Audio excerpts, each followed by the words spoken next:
Warahmatullahi wabarakatuh. Waalaikumsalam warahmatullahi wabarakatuh. Waalaikumsalam warahmatullahi wabarakatuh.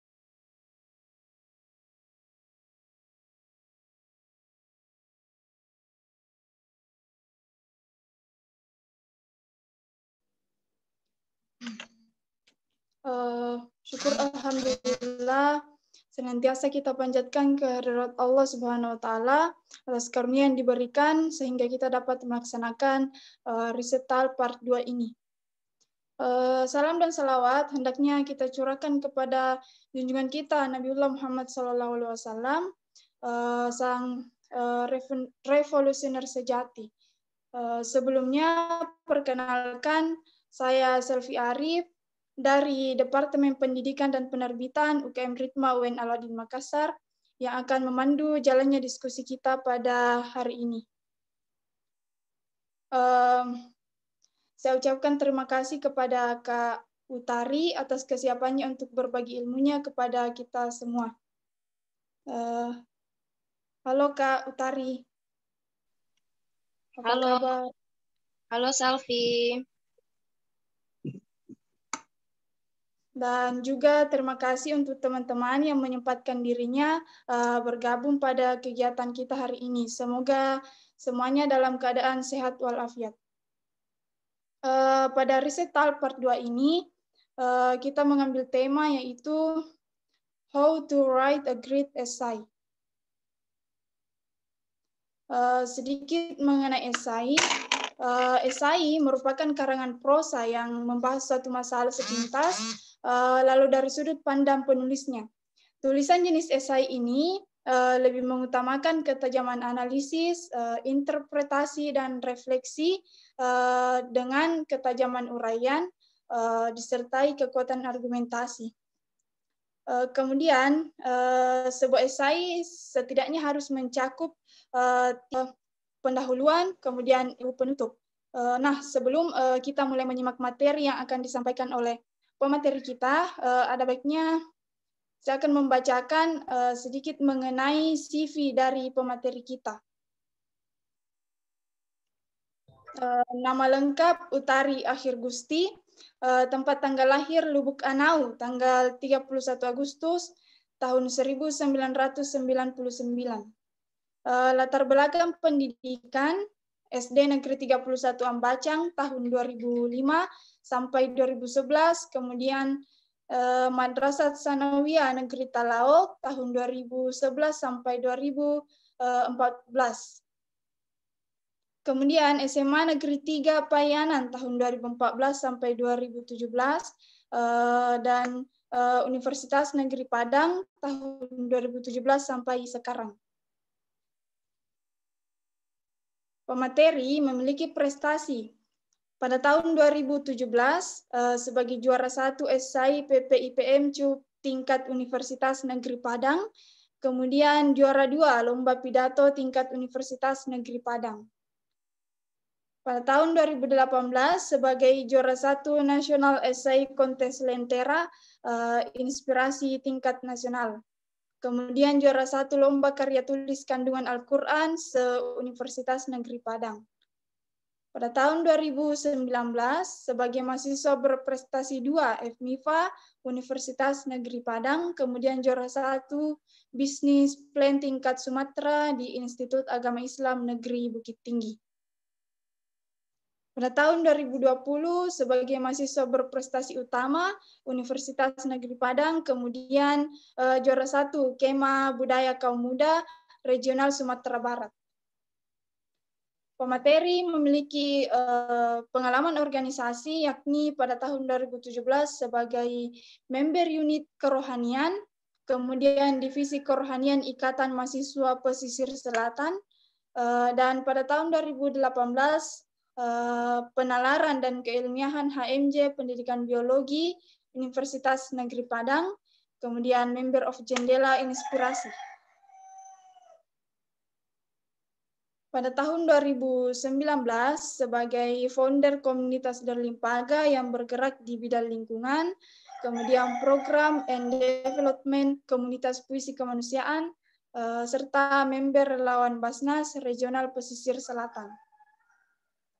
pada tahun 2020 sebagai founder Ion Research Action, kemudian founder Ruang Mahasiswa Berprestasi, serta Leader World Cleanup Day Sumatera Barat. Kemudian pada tahun 2021 sebagai ambasador dari Minang Kampus, kemudian bendahara Minang Entrepreneur Connect. Kemudian yang ketiga sebagai koordinator Humas Entrepreneur Success Challenge Jilid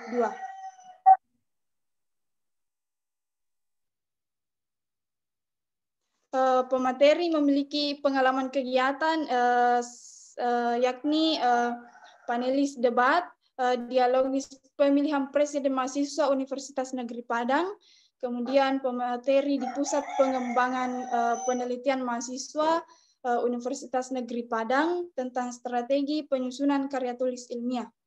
Kemudian Regional Leadership Training dari Dompet Duafa di Bogor. Pemateri juga memiliki daftar publikasi, salah satunya itu penulis esai Sistem Pendidikan Nasional Arsa Cipta Karya tingkat nasional tahun 2019. Selanjutnya, demikian CV dari pemateri kita. Sebenarnya masih banyak prestasi, pengalaman organisasi maupun pengalaman kegiatan dari pemateri, tetapi karena untuk mengefisienkan waktu, maka tidak saya bacakan semua. Selanjutnya, karena pemateri kita sudah ada di dalam room Zoom, maka dari itu kepada Kak Utari, waktu dan tempat saya persilakan untuk memulai materinya. Silakan Kak. Oke, terima kasih Selvi selaku moderator. Sebelumnya, boleh bantu kakak untuk share screen kepada panitia PPT yang udah diberikan?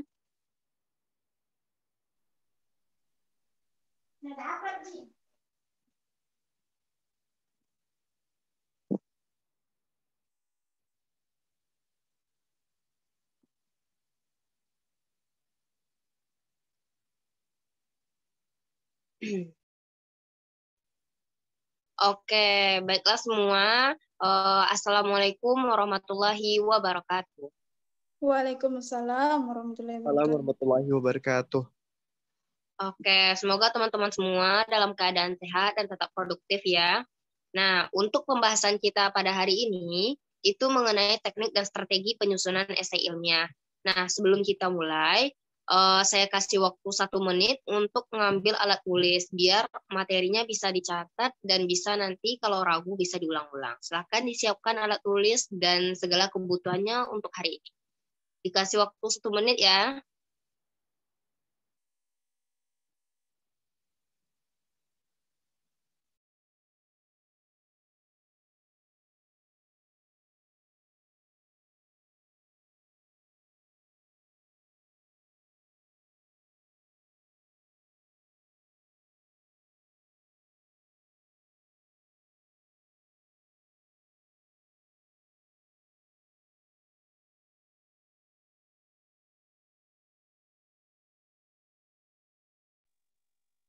Oke, udah siap semua ya alat tulisnya. Nah, kita mulai hari ini, yaitu mengenai teknik dan strategi penyusunan esai ilmiah. Nah, next, panitia. Seperti yang udah disampaikan oleh Sylvie selaku moderator pada hari ini, benar bahwa esai itu merupakan sebuah tulisan yang berisi tentang pendapat kamu tentang suatu fenomena. Apa sih itu esai? Nah, esai itu sendiri merupakan salah satu karya ilmiah non-penelitian. Nah, apa itu karya ilmiah? Karya ilmiah adalah karangan ilmu pengetahuan yang menyajikan data dan fakta dengan metodenya. Nah, berarti untuk esai udah paham kan? Berarti esai itu suatu pendapat yang kita berikan terhadap suatu fenomena. Dan esai ini kalau di karya ilmiahnya itu masuk ke karya ilmiah non-penelitian. Karena biasanya esai ini disampaikan atau dibuat sebelum dilakukan penelitian gitu. Next. Nah, apa yang dapat kita lakukan untuk membuat esai?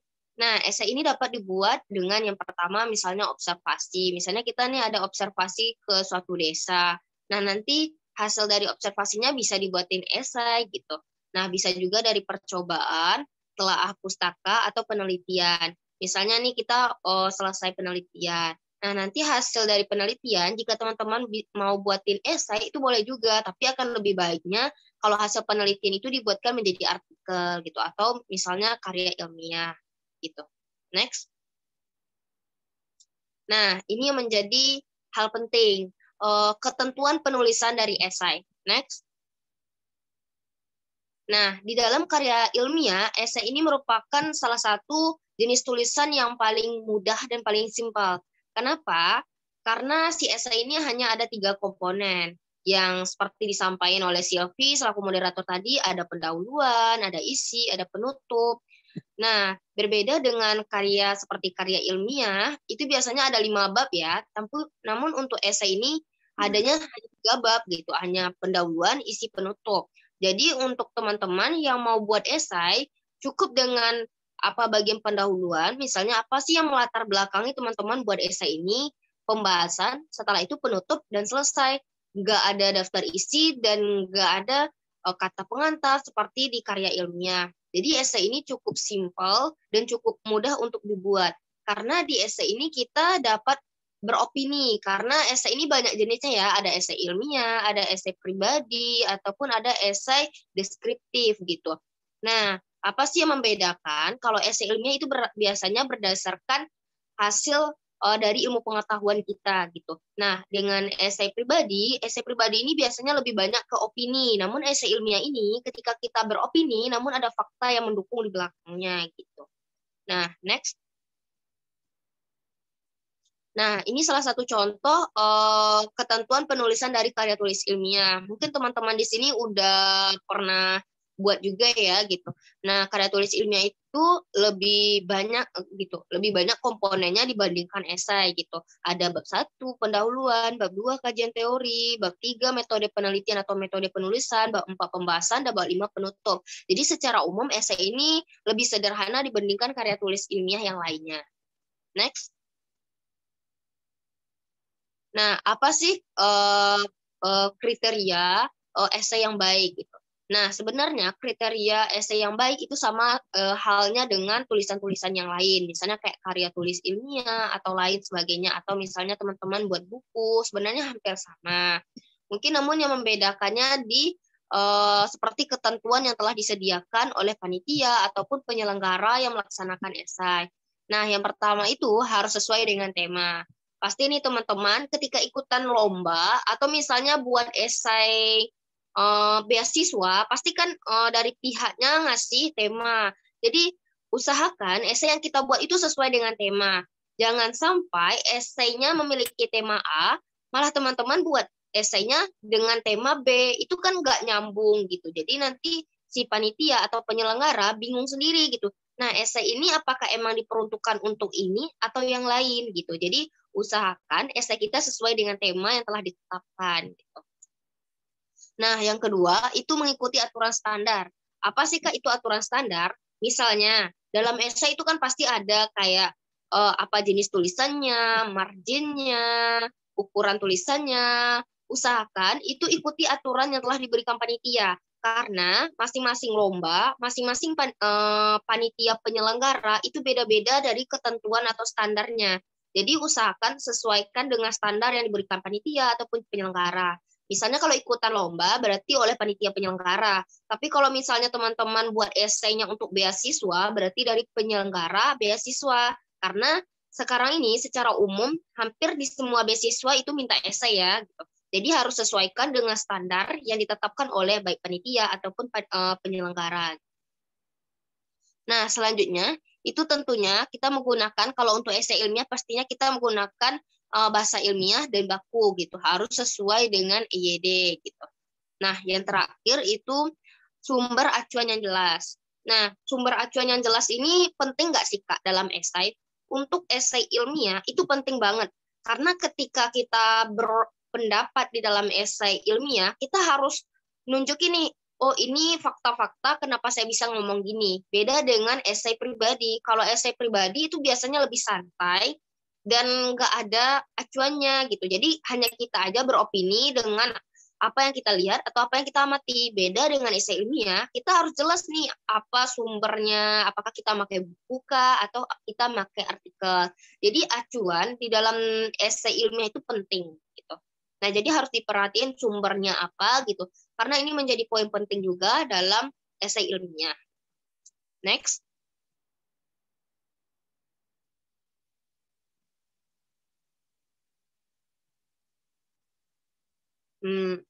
Dalam pembuatan esai, biasanya banyak dari teman-teman dan bahkan itu untuk Utari sendiri sering nih terkendala oleh topik atau judul yang mau diambil. Bahkan kadang karena stuck judul aja nggak jadi bikin esai gitu. Nah, gimana sih syarat-syarat pemilihan topik yang baik dan menarik gitu, biar esai kita ini dilirik. Misalnya kita nih ikutan lomba, biar esai kita ini dilirik oleh si juri gitu. Nah, yang pertama itu harus sesuai dengan tema. Nah, baik itu jenis tulisan yang baik ataupun syarat pemilihan topik, kita harus sesuaikan dengan tema. Karena tema ini menjadi poin penting ketika kita mengikuti lomba gitu. Jadi harus perhatikan temanya apa, apakah ide kita ini berhubungan dengan tema ini. Jika tidak, silakan cari topiknya yang berhubungan dengan tema yang disediakan panitia jika kita ingin mengikuti lombanya gitu. Nah, yang kedua, sesuai dengan kebutuhan atau urgensinya. Nah, usahakan topik atau ide yang akan kita bawakan itu urgensi gitu. Emang kayak butuh gitu.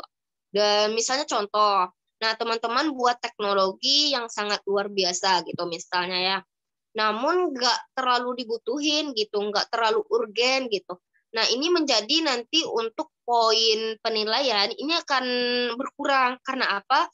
Karena bukan percuma sih ya, tapi kadang kita buat ide yang luar biasa, tapi nggak bisa kepakai. Jadi nilainya 0 kan gitu. Jadi kayak gitu. Jadi usahakan apakah ide teman-teman ini butuh nggak gitu. Sebenarnya semua ide yang kita sampaikan itu butuh. Tergantung cara kita menjelaskan gitu. Nah, yang selanjutnya itu berada di lingkungan sekitar. Sebenarnya berada di lingkungan sekitar ini nggak wajib gitu.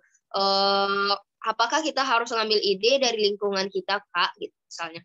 Nggak wajib sebenarnya. Tapi akan lebih baiknya ketika kita mampu memberikan gagasan yang berada di lingkungan kita atau berada di sekitaran kita.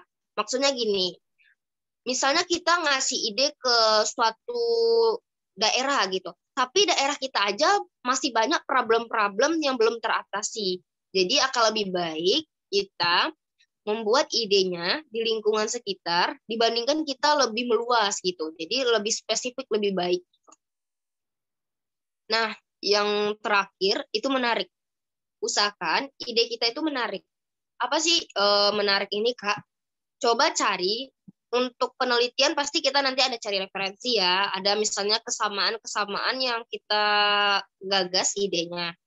Namun coba cari apa sih yang membedakan ide kamu dengan ide yang lain gitu. Nah, jadi ini menjadi keunikan tersendiri untuk karya kamu.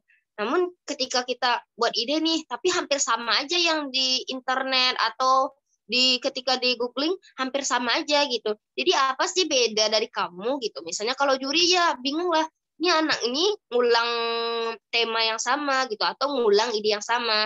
Akan lebih bagus ketika kita mampu membedakan. Jadi misalnya teman-teman buat hand sanitizer.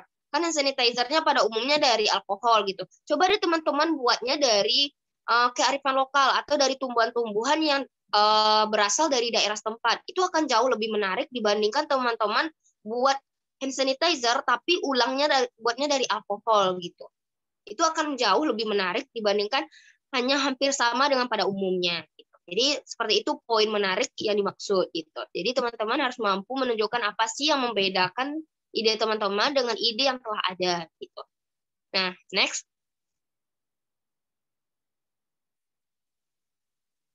Nah, Utari juga mau kasih tips dalam menulis. Karena seringkali dalam menulis ini kita kadang stuck dan nggak tahu mau buat apa. Baik itu dipengaruhi oleh misalnya motivasi, atau karena stuck ide, atau mungkin karena lagi malas aja gitu nulisnya, nggak ada semangat, nggak ada motivasi, atau nggak ada support system. Gimana sih tetap konsisten dalam menulis gitu. Karena menulis ini ketika kita udah berhenti gitu, kita akan malas aja nulis dan akhirnya apa yang kita tulis akan terbengkalai dengan sendirinya. Nah, apa tipsnya? Yang pertama harus ada kemauan. Yakinkan diri bahwa kita itu mau menulis gitu. Apa sih tujuan kita menulis? Misalnya contoh, kalau kita ikutan lomba, berarti menulisnya berarti kita ingin menang dalam perlombaan tersebut. Kalau kita nulis esainya untuk beasiswa, berarti harapan kita lolos beasiswanya gitu. Jadi harus ada kemauan, harus ada tujuan. Ini bisa jadi kayak motivasi gitu. Jadi ketika kamu lagi stuck atau lagi males nih nulisnya, ingat lagi tujuannya. Tujuan awal nulis apa sih gitu. Nah, selanjutnya motivasi diri. Motivasi diri ini hampir sama dengan misalkan tujuan kita ketika nulis. Nah, yang selanjutnya perbanyak membaca.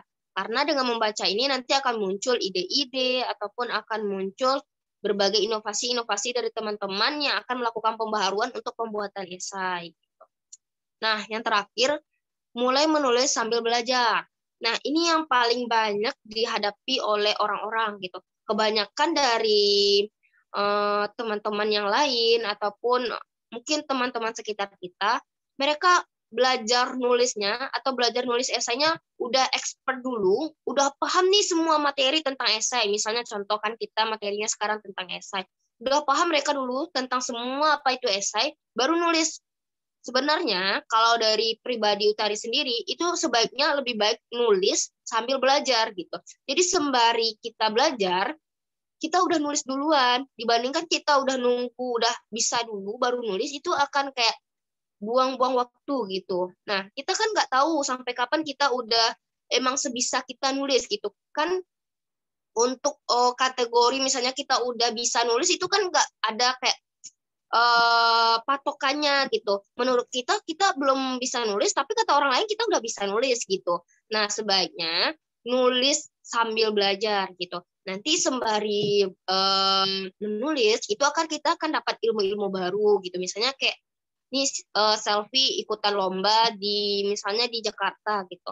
Dia belum bisa-bisa amat nih, belum paham-paham amat nih tentang kepenulisan gitu. Belum paham banget nih tentang yang lain misalnya ya. Nah, tapi Silvi ini udah berani nih nyoba nulis dan dengan kategori yang ada pendahuluan, ada pembahasan, ada penutup. Nah, sembari belajar tadi, Silvi dapat ilmu baru nih dari teman-teman yang ditemui waktu lomba di Jakarta. Ternyata penulisan esai yang baik ini gini loh. Ternyata penulisan esai ini harus perhatiin ini, harus ada datanya kayak gini. Jadi itu jauh lebih kayak ngena ketika kita belajar sambil nulis dibandingkan belajar aja terus baru nulis gitu. Lebih baik menulis sambil belajar. Next. Nah, mungkin untuk esai, mungkin ada yang buat beasiswa, ada yang buat lomba, atau ada yang buat tugas, atau kepentingan-kepentingan lain. Namun Utari di sini mau bahas cara mengikuti perlombaan, baik itu esai, karya tulis ilmiah, ataupun lain sebagainya. Next. Nah, gimana sih cara kita mengikuti perlombaan? Nah, sebenarnya mudah aja gitu. Ketika kita berkeinginan mengikuti lomba, hasil tulisan yang telah kita buat. Yang pertama, itu coba cari info tentang perlombaan. Nah, untuk info perlombaan ini bisa teman-teman dapatkan dari misalnya, ini ada UKM risetnya ya. Berarti biasanya kan UKM riset kasih nih, link-link lomba gitu. Berarti teman-teman yang ada di UKM riset ini udah tepat ketika mau nulis, udah berada di circle yang tepat, yaitu bidang kepenulisan atau bidang ilmiah gitu. Jadi nanti bisa ngasih info. Nah, info lainnya dari mana, Kak? Itu bisa lewat Instagram ataupun lewat dosen.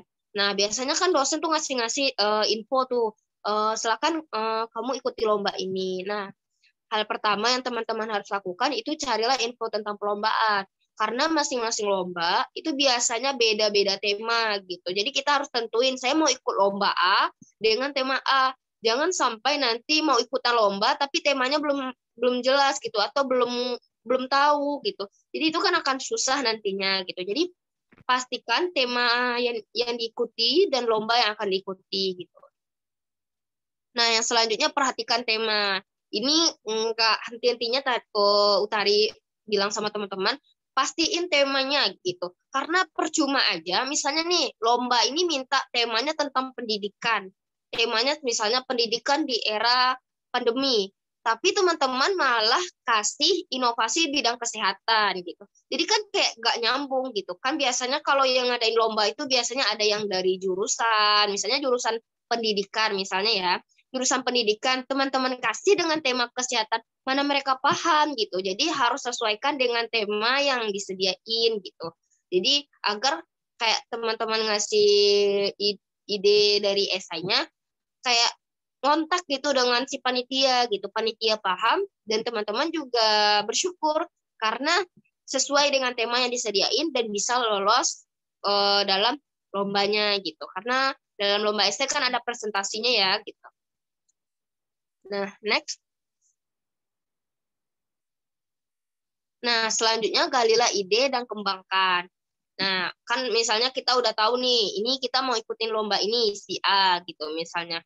Udah kita sesuaiin dengan si tema. Nah, selanjutnya galilah ide. Misalnya teman-teman mau ambil ide apa gitu. Coba digali idenya dan coba dicari referensi-referensi yang sesuai dengan karya teman-teman gitu. Biar nantinya teman-teman lebih mendalami dari si ide dan lebih memberikan kayak impact yang jelas gitu. Pasti beda antara dua ide dengan dengan dua orang pembuatan. Misalnya nih selfie buat hand sanitizer dari misalnya tumbuhan A akan beda dengan misalnya Miftah buat hand sanitizer dengan tumbuhan B karena nanti akan beda dari penjelasan ataupun target yang akan disasar gitu. Jadi coba dari idenya tuh digali lebih dalam gitu. Sebenarnya dari ide ini kamu mau apa? Nanti bisa dijelasin di bagian pembahasan gitu. Nanti dijelasin apa sih yang melatar belakangi dari karya dan berikan pembahasan kita. Nah, idenya seperti ini dengan penjelasan seperti ini. Gitu. Nah, selanjutnya bentuk tim jika lombanya per tim. Nah, dalam lomba esai ataupun karya ilmiah, itu biasanya ada yang individu, ada yang per tim gitu. Kalau individu, oke, berarti kamu nggak usah bentuk tim gitu. Tapi kalau misalnya lombanya individu, itu kamu harus bentuk tim. Kenapa? Karena tim ini juga menjadi salah satu faktor keberhasilan kamu dalam memenangi suatu perlombaan. Karena apa? Karena misal, kita ada 3. Biasanya dalam perlombaan karya tulis ilmiah atau esai yang per kelompok, itu kan ada 3. Misalnya si A pingin nih juara dalam lomba ini, tapi si B hanya pingin sebatas jebol 10 besar misalnya. Berarti visi misinya udah beda ya. Nah, ketika si esainya udah jebol 10 besar, si B malah malas-malasan gitu. Nah, jadi keberhasilan dalam penulisan esai jadi nggak berhasil gitu. Jadi apa yang ditargetkan jadi nggak terwujud gitu. Jadi usahain dari timnya itu satu visi gitu, satuin visi. Kita mau apa sih ikut lomba ini? Atau misalnya teman-teman ikut conference atau lain sebagainya gitu ya. Kita mau apa dari esai ini? Satukan visinya dan coba cari teman-teman yang sefrekuensi gitu. Maksudnya jangan sampai nanti kita tuh nulis dengan teman-teman yang nggak minat nulis gitu. Jadi kan kita aja yang susah jadinya sendiri gitu. Jadi usahakan satu visi dan satu sefrekuensi. Susah nggak sih Kak? Sebenarnya kalau kita kalau kebetulan Utari sendiri itu juga ada di PPIPM, hampir mirip mungkin dengan risetnya di UIN Makassar gitu. Jadi kalau kita udah ada di UKM, kalau yang di UNP itu PPIPM, pasti banyak nih teman-teman yang bisa teman rekrut untuk jadi timnya gitu. Jadi nggak usah khawatir atau cemas nggak dapat tim gitu. Biasanya banyak kok gitu di UKM riset yang ada di kampus gitu teman-teman yang satu visi dan satu frekuensi. Next.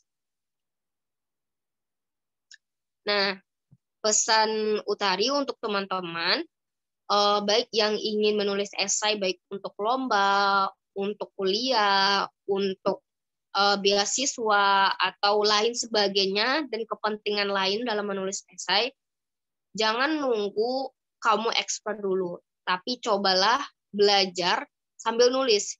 Itu akan lebih mudah dan akan lebih cepat ingat. Jadi menulislah ketika kamu ingin dikenang dunia gitu. Nah, Sekian dari Utari. Mungkin jika ada tanya-tanya tentang esai, boleh nanti lewat jalur Q&A ya. Nah, Utari kembalikan kepada Silvi selaku moderator. Terima kasih. Kasih Kak. Teman-teman, itulah tadi penjelasan dari pemateri kita mengenai how to write a great essay. Sangat menarik ya teman-teman. Adapun beberapa hal yang saya tangkap tadi, salah satunya itu mengenai tips menulis esai. Jadi yang pertama itu tentang kemauan, kemudian motivasi diri, lalu perbanyak membaca, serta mulailah menulis sambil belajar. Jadi jika ada teman-teman yang ingin bertanya, silakan nyalakan fitur raise hand-nya atau angkat tangan. Saya buka untuk 3 orang penanya.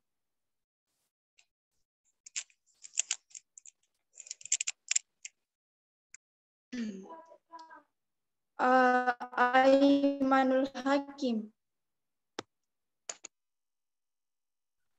Saya Kak. Ada Rini Anggraini. Iya, Kak.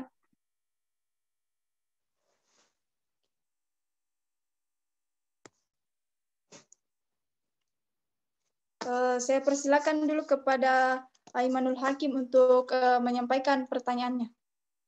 Silakan. Baiklah, bismillahirrahmanirrahim. Assalamualaikum warahmatullahi wabarakatuh. Terima kasih atas kesempatan yang diberikan kepada saya untuk mengajukan satu pertanyaan. Baik Kak, sebelumnya saya ingin menyampaikan terima kasih yang sangat luar biasa sekali kepada Kak Utari yang telah memberikan penjelasan yang sangat detail mengenai bagaimana cara kita how to write the great essay.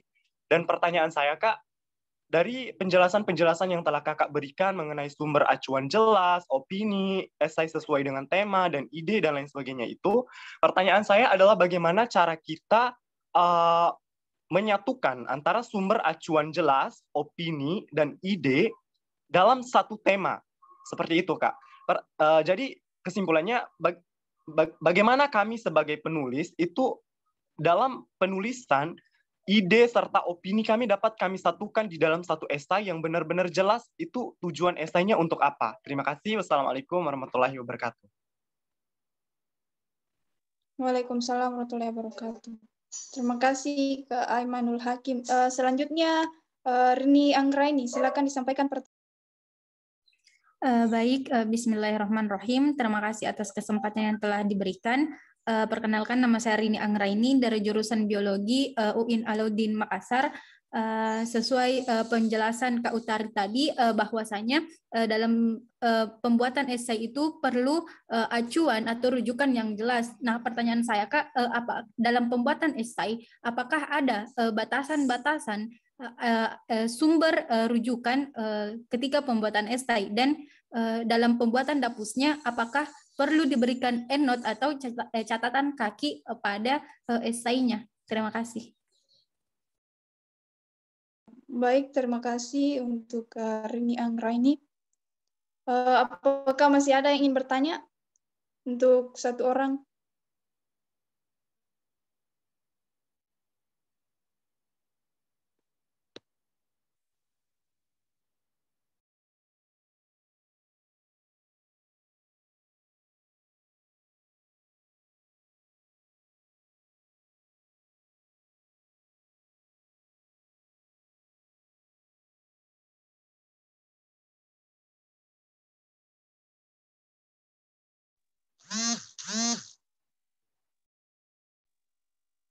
Oke, atas nama Yusrijal, silakan. Ya, terima kasih atas kesempatannya. Pertama saya ucapkan terima kasih kepada Kak Utari atas materi yang telah dibawakan. Oke, langsung saja pertanyaan saya mengenai essay ini. Bagaimana cara, mungkin ada tips bagaimana cara menguraikan materi atau apa, bagaimana cara menguraikan dari pendahuluan sampai penutup agar apa yang kita buahkan dalam sebuah gagasan dalam esai itu bisa langsung mengarah kepada apa yang kita angkat. Karena biasanya itu Kak, ketika kita membuat tulisan atau esai itu ngambang. Nah, biasa tulisan yang kita uraikan dalam sebuah gagasan itu masih ngambang. Nah, mungkin ada tips atau ya tips dari Kak Utari bagaimana sih cara menguraikan sebuah gagasan dalam esai itu mulai dari pendahuluan sampai penutup agar benar-benar mengarah kepada tema yang kita angkat atau judul yang kita angkat atau permasalahan yang kita angkat. Terima kasih. Saya kembalikan kepada moderator. Baik, terima kasih Yusrijal. Untuk pertanyaan pertama yaitu dari Aimanul Hakim. Dengan pertanyaan bagaimana cara menyatukan sumber acuan yang jelas dari opini kemudian ide.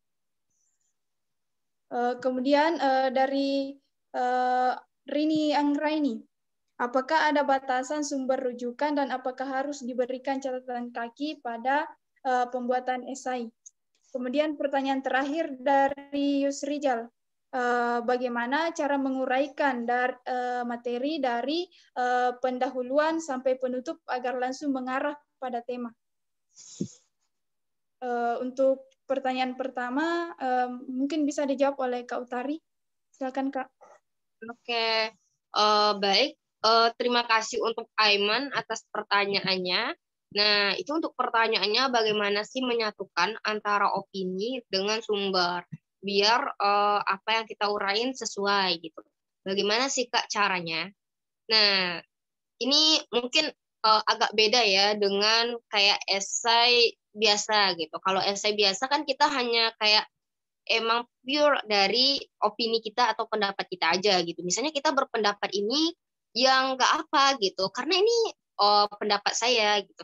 Namun beda ketika kita nulis esai ilmiah, itu kita harus jelas sumber acuannya.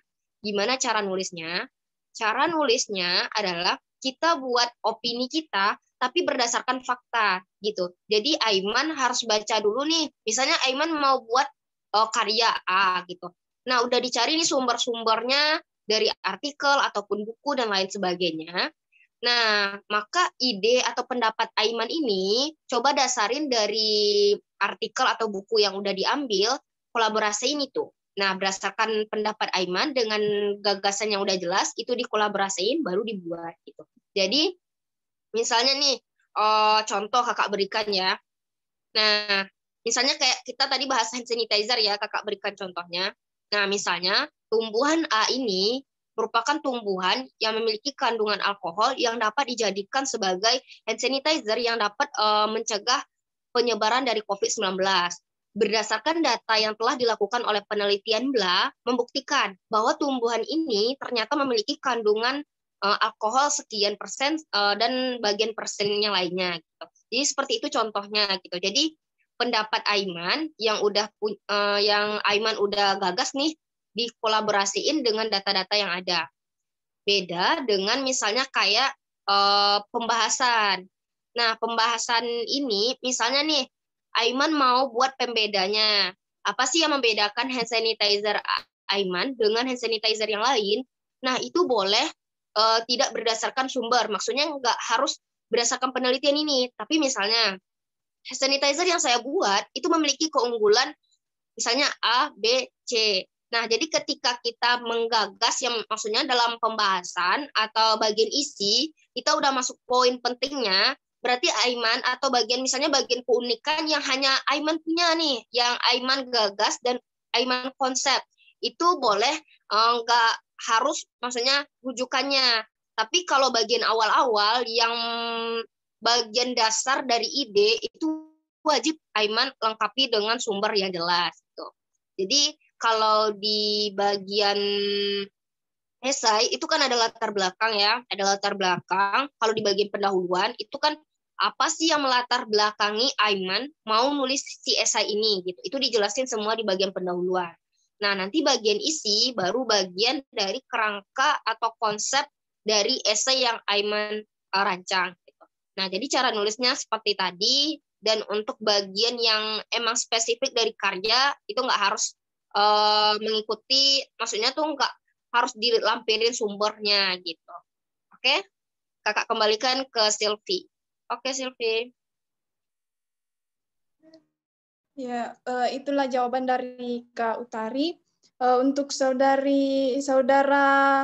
Aimanul Hakim, ada tanggapan atau Ya, sedikit Kak, bisa. Saya mau share-share sama Kak. Oke, Kak. Soal penjelasan yang sangat luar biasa tadi mengenai bagaimana cara kita membuat esai dengan baik dan benar. Sedikit melalui informasi yang telah Kakak berikan, sedikit banyaknya saya paham gitu bagaimana cara kita membuat esai dengan baik dan benar.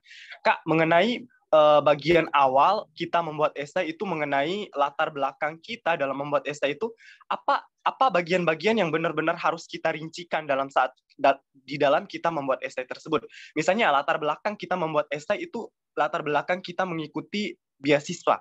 Kan banyak itu program-program beasiswa yang menginginkan esai.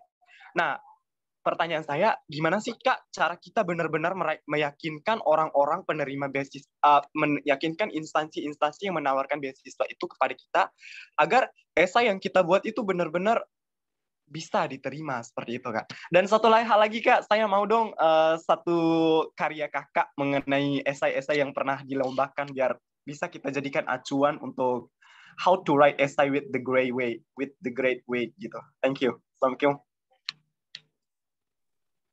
Oke, terima kasih. Bisa dijawab oleh Kak Utari. Silakan Kak.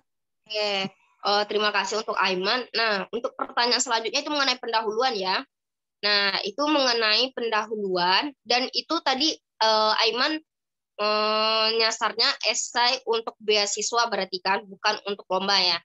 Nah, sebenarnya untuk beasiswa maupun untuk lomba ataupun misalnya untuk tugas gitu, misalnya tugas kampus, sebenarnya hampir sama. Gimana sih cara kita buat pendahuluan? Kalau biasanya kakak itu buat pendahuluannya seperti segitiga terbalik.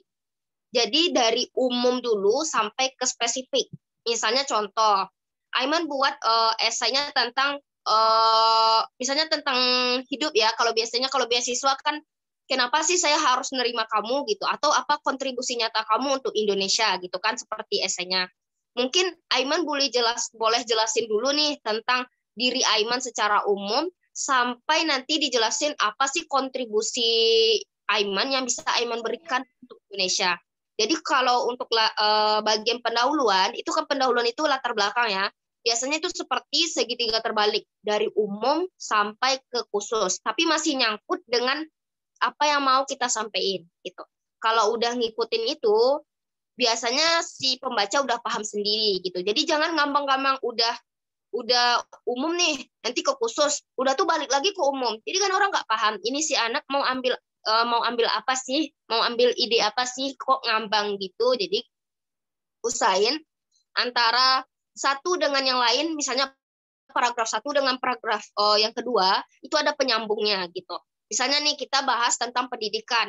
Pendidikan seperti apa gitu. Jadi nanti Aiman jelasin misalnya pendidikan di era pandemi gitu. Jadi dari umum ke khusus gitu. Jadi biar lebih jelas dan enggak ngambang-ngambang gitu. Misalnya kalau udah umum, jangan khusus bagi umum gitu. Jadi umum, khusus, dan nanti masuk ke tema atau inti yang akan dibahas gitu. Jadi nanti akan tergambar kenapa sih pentingnya penelitian itu dilakukan, atau kenapa sih pentingnya gagasan itu disampaikan gitu.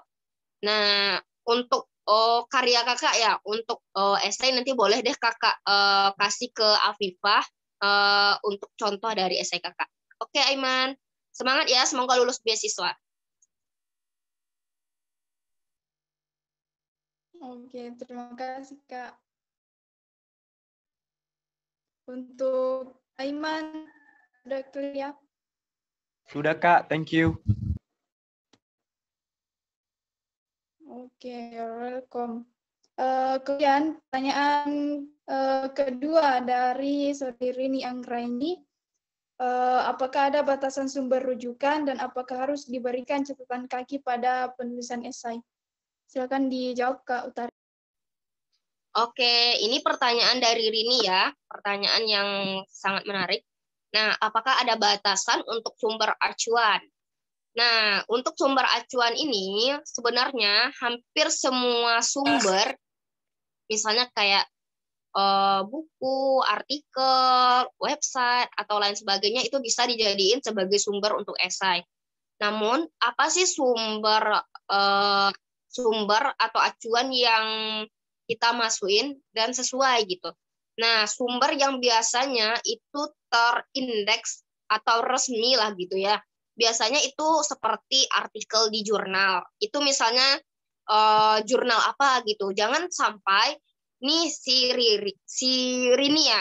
Si Rini mau buat esai, tapi ngambil sumbernya dari blogspot yang belum tentu kebenarannya gitu. Jadi lebih baik ambil sumber yang jelas. Misalnya dari buku, itu udah terverifikasi berarti ya. Berarti udah kayak ide kita nggak diraguin lagi gitu. Karena dari buku, dan buku saat penerbitan pasti ada tahapan-tahapan yang meyakinkan kebenarannya gitu. Yang kedua itu dari artikel. Artikel ini banyak ya, tapi yang artikel dari kakak itu adalah artikel yang dari jurnal gitu. Misalnya terindeks Sintaka atau Scopus gitu. Pokoknya artikel yang ada di jurnal. Jangan sampai artikel yang ada di blogspot. Ini sebenarnya apa sih Kak tujuannya? Agar ketika kita berpendapat, memberikan opini kita, maksudnya tuh orang yakin dengan apa pendapat kita karena sumber kita tuh jelas kebenarannya gitu. Tapi kalau misalnya dari blogspot itu kan biasanya kalau dari blogspot belum pasti kebenarannya ya. Jadi kayak diraguin gitu. Benar nggak sih ide ini bisa diterapin, kata orang misalnya jurinya. Benar nggak sih misalnya ide ini sebenarnya emang bisa gitu. Tapi ketika kita sumbernya udah kayak buku, udah kayak artikel, itu pasti orang yakin. Karena artikel sendiri mungkin teman-teman udah tahu sendiri ya. Kayak artikel di jurnal itu mungkin sistem penerbitannya udah luar biasa, pasti udah jelas kebenarannya gitu. Jadi kalau untuk saran untuk sumber, usahain ambil sumber yang terindeks atau resmi. Jangan ambil sumber yang belum bisa kepastian kebenarannya, karena itu nanti akan mempengaruhi pendapat atau opini dari teman-teman yang mau buat esai gitu. Jadi biasanya kalau di esai ilmiah itu pada umumnya orang pakai buku, artikel, atau misalnya kayak hal-hal yang resmi gitu. Pokoknya intinya teman-teman ambil sumber acuan yang resmi dan terindeks gitu. Jadi biar lebih yakin. Nah, untuk catatan kaki, itu penting nggak sih Kak? Sebenarnya catatan kaki ini tergantung si panitia. Misalnya Rini mau ikuti lomba ke mana gitu. Dan si panitia mewajibkan catatan kaki, berarti wajib buat catatan kaki. Tapi kalau ngikutin lomba, tapi nggak wajib catatan kaki, berarti nggak wajib. Gitu. Oke, berarti sesuaikan dengan aturan atau rule yang dikasih oleh penyelenggara gitu. Sama kayak Aiman tadi, misalnya kalau ikut beasiswa berarti ikutan rule dari si penyelenggara beasiswa. Oke, semangat Rini. Oke, kembalikan ke Sylvie. Terima kasih Kak. Untuk dari Rini ada tanggapan? Baik Kak, terima kasih atas jawaban dan kesempatannya. Yang saya ingin pertanyakan lagi Kak mengenai tahun rujukannya. Apakah dalam pembuatan esai itu ada batasan tahun rujukan dari sebuah jurnal atau bisa pakai jurnal-jurnal terdahulu? Terima kasih. Silakan dijawab Kak. Silakan. Oke, baik. Terima kasih untuk Rini. Kakak lupa juga sampaikan ini juga menjadi poin penting dan menjadi hal juga yang diperhatiin ketika lomba ya, lomba esai gitu. Nah, untuk tahunnya itu usahain tahun dari artikelnya itu 5 tahun terakhir, tapi tidak menutup kemungkinan atau batas maksimalnya itu 10 tahun terakhir gitu. Jadi kebaharuan dari sumber kita. Jadi kalau dapat itu 5 tahun terakhir, tapi boleh juga 10 tahun terakhir gitu. Jadi kalau biar esainya lebih maksimal, itu biasanya sih kalau kakak sih biasanya yang gunain 5 tahun terakhir. Tapi kalau misalnya ada yang 10 tahun terakhir dan itu emang berhubungan erat banget dengan ID kakak, itu biasanya kakak ambil satu-satu gitu. Jadi itu tuh untuk sumber tahun itu biasanya juga menjadi pertimbangan sih ya kalau setahu kakak dalam perlombaan. Karena itu terkadang kan untuk penelitian-penelitian sejenis itu kan ada terus pembaharuan. Jadi usahain 5 tahun terakhir, tapi nggak apa-apa juga 10 tahun terakhir. Oke, dikembaliin ke Sylvie. Terima kasih, Kak. Sudah jelas ya, Saudari Rini Anggraini? Ya, Kak. Terima kasih. Oke, selanjutnya dari pertanyaan dari Yusrijal. Bagaimana cara menguraikan dari pendahuluan sampai penutup agar langsung mengarah pada tema? Silakan dijawab, Kak. Oke, baik. Terima kasih untuk pertanyaannya Yusrijal ya. Nah, ini pasti banyak yang galau juga nih. Bagaimana sih nguraiinnya, Kak? Jangan sampai nanti bagian isi ada di bagian depan, bagian latar belakang ada di tengah, atau bagian di akhir. Nah, gimana caranya? Nah, tadi kan udah disampaikan sama Selfie juga ya, struktur penting dari esai. Itu ada pendahuluan, ada isi atau pembahasan, ada penutup. Nah, kita pahami dulu masing-masing poinnya. Kalau di bagian pendahuluan, itu biasanya latar belakang. Latar belakang berarti tadi seperti yang Kak sampaikan ke Aiman, itu biasanya orang nulis itu seperti segitiga terbalik. Berarti dari umum dulu, baru ke khusus. Nah, nanti Yusrijal, boleh di bagian pendahuluan ini dijelasin kenapa sih ngambil ide ini. Nah, kalau biasanya sih, kalau di bagian pendahuluan, misalnya contoh di bidang pendidikan, biasanya kita bahas dulu tentang pendidikannya ya. Pendidikan misalnya di paragraf pertama. Terus yang kedua kita mulai masuk nih, apa sih yang mau kita ambil? Misalnya si Yusrijal mau ngembangin media, berarti bagian paragraf kedua boleh dijelasin media. Nah, paragraf ketiga boleh dijelasin media yang seperti apa gitu. Media spesifiknya yang kayak apa gitu. Kan media banyak ya, media ada yang IT, ada yang lain sebagainya, ada yang apa gitu. Mulai dijelasin.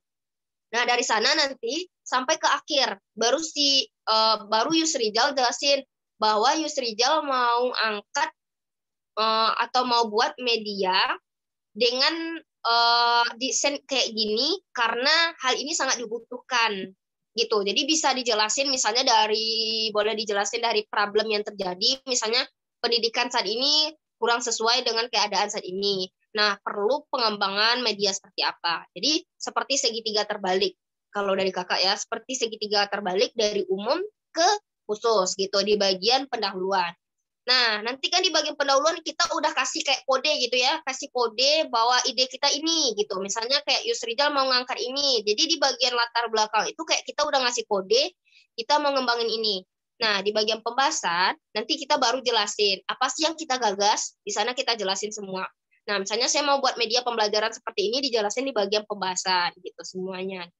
Nah, setelah kita jelasin di bagian pembahasan, nanti di bagian penutup kita baru kita akhiri gitu. Maksudnya kita sampaikan inti dari penelitian kita. Misalnya contoh, kan tadi ngembangin media. Berarti di bagian penutupnya boleh dijelasin bahwa media ini dapat membantu peserta didik dalam pembelajaran di era maksudnya di pandemi ini.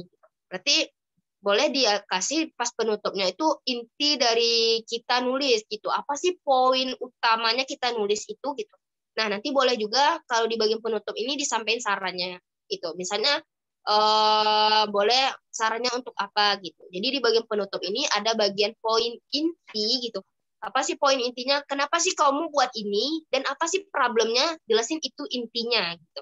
Nah, nanti boleh disampaikan sarannya. Nah, jadi untuk sistematikanya, untuk pendahuluan itu bisa buat seperti segitiga terbalik. Jelasin nih, mungkin Yusrijal berangkat dari masalah yang terjadi. Gitu.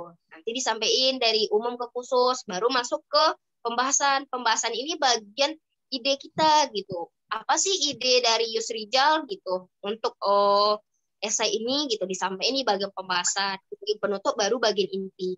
Jadi esai kita ini nggak ngambang. Orang paham saat bacanya gitu, kayak air ngalir aja, bagian latar belakang, isi, dan bagian penutup gitu. Baik, kakak kembalikan kepada Selfie, semoga menjawab ya Yusrijal. Terima kasih, Kak. Ada tanggapan dari Yusrijal? sedikit Kak. Ya. Oke, silakan. Anu Kak, enggak tahu saya mungkin yang kurang dengar tadi karena jaringan. Soal anu Kak, yang kode itu kan setiap kayak paragraf pertama dan paragraf kedua itu masih di bagian pendahuluan. Nah, misalnya nih Kak, saya mau pindah ke paragraf ketiga kan, paragraf kedua dan pertama dan kedua itu bagian pendahuluan. Nah, saya mau pindah ke bagian pembahasan di paragraf ketiga. Nah, itu Kak kadang masih pusing bagaimana sih cara mengalihkan pembahasan agar pembahasan dari pendahuluan itu masih nyambung dengan pembahasan. Nah, kan kadang ada saya juga Kak langsung langsung pindah gitu Kak. Jadi dia kelihatan kalau dibaca itu masih kurang ngena gitu Kak. Nah, itu mungkin tadi yang bagian kode Kak itu kan bisa dijelaskan sedikit mungkin karena bagian jaringan tadi yang kurang. Iya Kak, saya kembalikan. Oke, bisa dijawab oleh Kak Utari. Oke, Silakan. terima kasih. Oke, Selfie. Nah, untuk bagian kode tadi ya. Nah, sebenarnya untuk bagian kode ini, misalnya contoh, paragraf 3 itu masih latar belakang nih. Pas di paragraf 4, ini udah masuk isi atau pembahasan. Gimana sih ngasih kodenya? Nah, tadi kita udah berangkat nih di pendahuluan, dari permasalahan atau dari kenapa sih kita ngangkat idenya. Nah, nanti di bagian paragraf tadi kita bagi latar belakang ya. Nah, di bagian latar belakang itu, nanti kita jelasin sedikit tentang ide yang mau kita angkat. Misal contoh, nah Yusrijal buat media ya, kita balik yang tadi. Yusrijal mau buat media, misalnya media pop-up gitu. Nah, udah dijelasin nih problem dari pendidikan misalnya. Udah dijelasin tentang media, udah dijelasin tentang apa sih itu media pop-up, dan kenapa sih pentingnya media pop-up ini untuk dibuat gitu. Misalnya ini media pembelajaran ya, maksudnya media pembelajaran ya, kalau yang nggak tahu apa sih itu media pop-up, misalnya contoh kita buat alat gitu. Nah, di bagian akhir latar belakang, itu biasanya kalau untuk kakak sendiri ya, biasa kakak kasih kode gitu, bahwa saya ngangkat ide ini loh gitu. Contoh, nah misalnya media pop-up. Nah, oleh karena itu pentingnya pengembangan media pop-up pada materi apa gitu. Nanti kita jelasin nih. Tadi kan media pop-up ya mau kita buat di paragraf 3-nya. Misalnya kita udah bahas nih, media pop-up adalah sebuah media yang biasanya diberikan oleh guru kepada peserta didik. Media pop-up ini penting karena media pop-up ini dapat mengasah dari kognitif ataupun lainnya gitu. Nah, oleh karena itu, penting pengembangan dari media pop-up pada sekolah, misalnya sekolah dasar kita ambil ya, pada sekolah dasar. Nah, berarti kita udah ngasih kode nih, yang di bagian paragraf 4-nya langsung kita jelasin si ide kita. Misalnya Yusrima mau buat media pop-up Yusrijal, misalnya namanya gitu.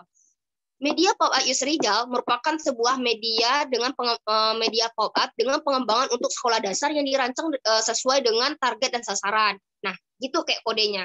Jadi sebelum kita masuk ke inti, jadi kayak ada penyambungnya gitu. Kayak ada connect-nya antara paragraf 3 dengan paragraf 4. Jadi nggak kayak kita masuk latar belakang, tapi orang, apa sih nyambungnya latar belakang ini dengan si isi gitu. Jadi kita kayak ada kasih kontak gitu antara paragraf 3 dengan paragraf 4. Oke, dikembalikan. Makasih Kak. Bagaimana Yusrijal? Ya, terima kasih. Terima kasih Kak Utari atas penjelasannya. Oke. Selanjutnya masih ada yang ingin bertanya. Saya lihat tadi di room chat atas nama Nur Aziza.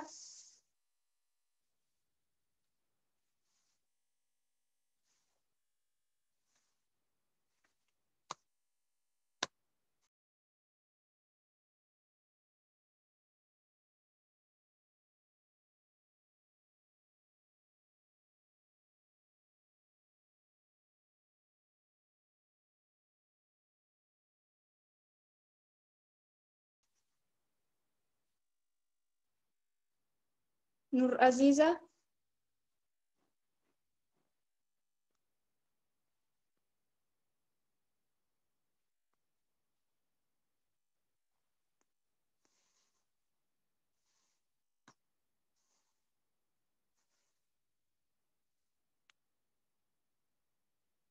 Atau dari teman-teman yang lain?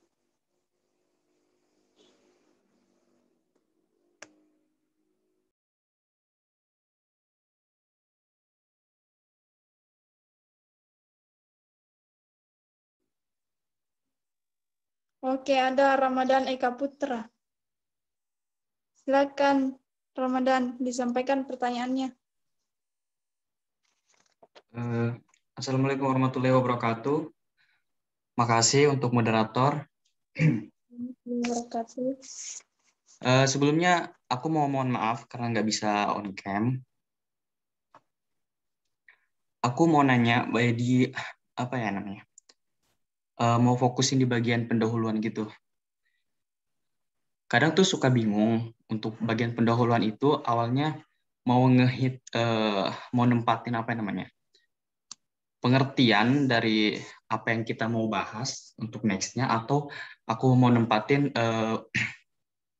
permasalahannya dulu gitu, Kak. Menurut kakak pembicara, yang paling berkesan atau yang paling bagus deh, kita tuh nempatin pengertian dari permasalahannya atau ngebahas masalahnya itu sendiri dulu gitu, Kak. Makasih. Terima kasih untuk Ramadan. Jadi pertanyaannya, mau nempatin pengertian permasalahannya atau pembahasan permasalahannya di pembuka? Langsung Kak jawab. Mungkin Kak Utari. Ya Kak, silakan. Oke, terima kasih pertanyaannya untuk Ramadan Eka. Oke, pertanyaannya, apakah kita tempatkan pengertian dulu atau permasalahan? Ini udah kayak perasaan aja ya. Pengertian kah atau masalah dulu, Kak? Oke. Nah, sebenarnya dalam esai mau kita bahas pengertian dulu atau permasalahan, sebenarnya boleh-boleh aja gitu. Mau kita pengertian dulu kah mulainya atau bagaimana masalah dulu kah? Boleh gitu. Tapi bagaimana cara kita nyampein dan sampai ke orang. Jadi kalau mana bagusnya itu hampir sama ya gitu, mana bagus pengertian atau permasalahan. Jadi itu hampir sama gitu, hampir boleh gitu. Nah, kalau dari kakak pribadi, biasanya kalau dari kakak ya, berarti ini tergantung masing-masing orang ya, mau pengertian dulu kah, mau masalah dulu. Tapi kalau kakak biasanya mulai dari masalah dulu gitu. Jadi mulai dari masalah gitu. Kenapa sih mulai dari masalah? Jadi kalau kakak sendiri ya, tapi bisa tergantung dari teman-teman sendiri gitu. Mau pengertian, mau masalah, tapi nggak problem kok gitu. Boleh keduanya gitu. Tapi kalau kakak itu mulainya biasanya dari masalah. Kenapa mulai dari masalah? Biar nunjukin seberapa urgensi sih ide ini untuk diimplementasikan atau diterapkan, atau seberapa urgensi sih ide ini gitu. Penting loh ide saya ini gitu. Jadi biasanya kakak nyampein dulu nih, kalau pendidikan biasanya kakak nyampein dulu apa sih problem pendidikan, dan baru kakak jelasin apa itu misalnya pendidikan gitu kalau kakak. Kalau untuk Utari sendiri gitu, biasanya mulai dari masalah dulu. Tapi kalau mau masalah atau mau pengertian, boleh keduanya kok. Tergantung kita atau tergantung mana sinkronnya aja gitu dari bahasa ketika kita baca gitu. Oke, dikembalikan kepada Selfie. Semoga menjawab Ramadan Eka. Semoga esainya juga pengertian. Bagaimana Ramadan? Sudah jelas? Sama ini deh Kak, tipsnya gitu. Biasa kalau nulis pendahuluan suka luas sendiri gitu loh, nggak kebatas. Kira-kira batasan dari pendahuluan itu apa sih Kak?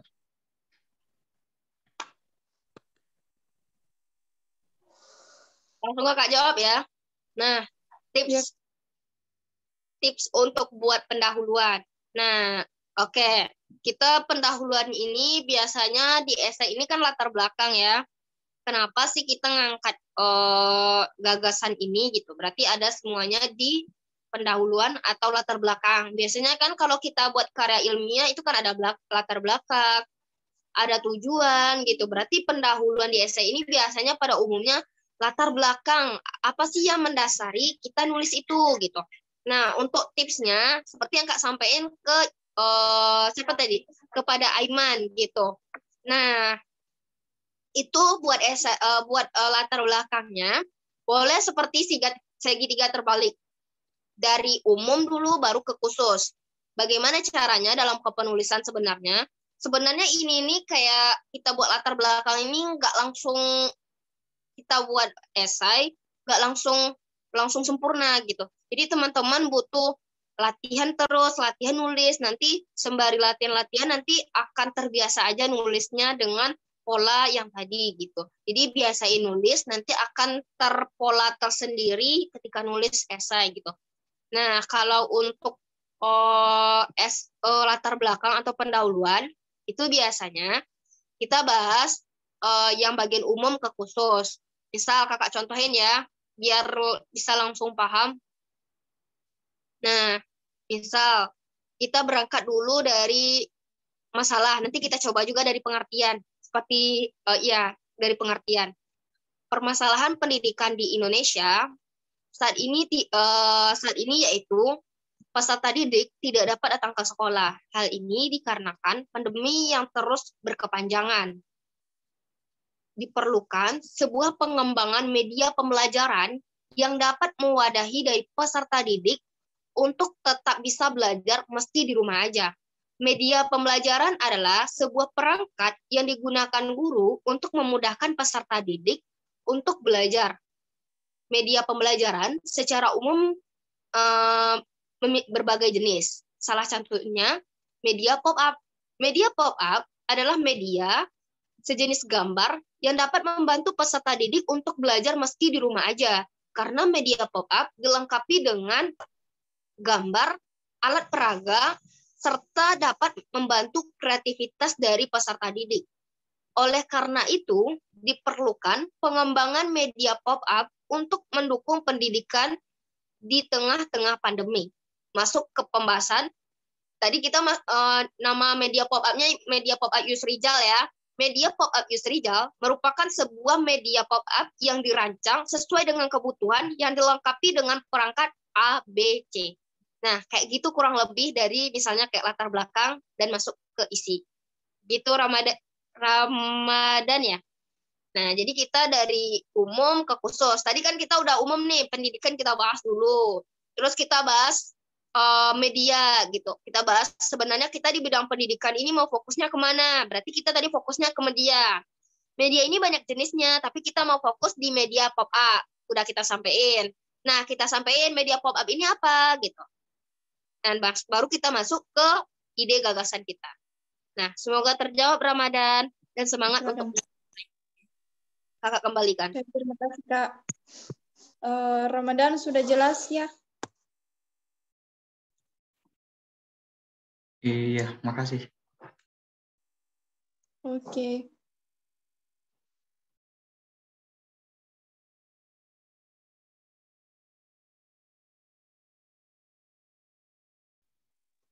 Bagaimana Nur Aziza mau bertanya?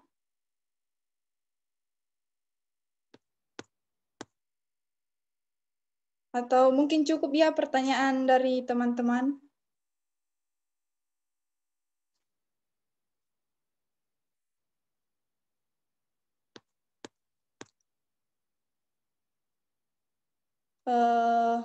Karena semua pertanyaan telah terjawab, jadi semoga pembelajaran kita hari ini bermanfaat dan juga bernilai ibadah sesuai dengan motto dari pemateri kita, yaitu jika belajar adalah ibadah, maka prestasi adalah dakwah. Nah, semoga kita juga bisa berprestasi seperti Kak Utari. Saya ucapkan terima kasih kepada Kak Utari. Namun sebelum kita tutup, diskusi kita hari ini. Saya persilakan kembali kepada Kak Utari untuk menyampaikan closing statement-nya. Waktu dan tempat saya persilakan. Oke, baik. Terima kasih kepada Salvi selaku moderator hari ini. Terima kasih untuk teman-teman yang terus semangat untuk belajar, baik di bidang kepenulisan ataupun bidang lain. Nah, closing statement Utari untuk hari ini, teman-teman, dunia itu kejam. Jika kamu ingin dikenal dunia, maka menulislah. Jadi intinya, jika kamu tidak ingin dilupakan oleh dunia, maka menulislah. Karena dunia ini tidak sebaik yang kita pikirkan. Maka mulailah menulis dari sekarang, dan mulailah berkarya dan berprestasi untuk bangsa. Baik, sekian dari kakak ucapkan terima kasih untuk teman-teman semua yang udah hadir dan udah mau belajar dan tetap semangat menulis.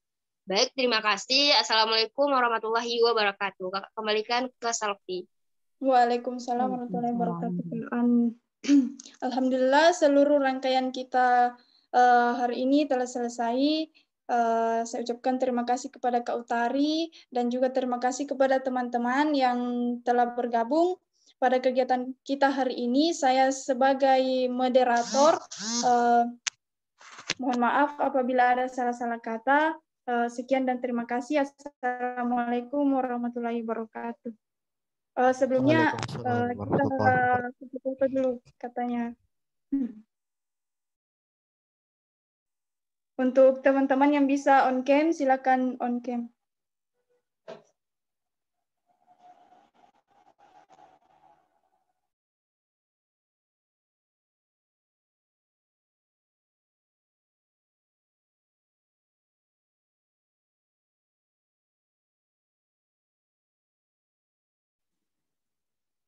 Bagaimana Kak Afifah?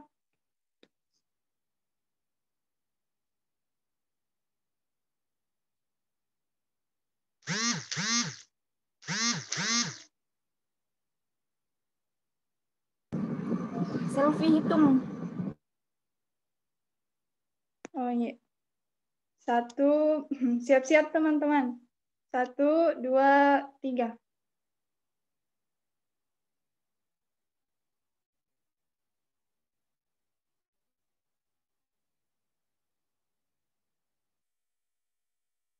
Sudah Kak?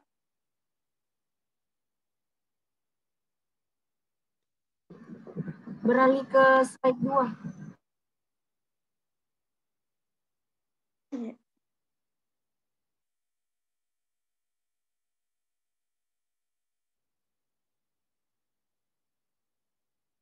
Oke, sudah. Terima kasih teman-teman. Terima kasih Kak Utari. Terima kasih, Kak. Untuk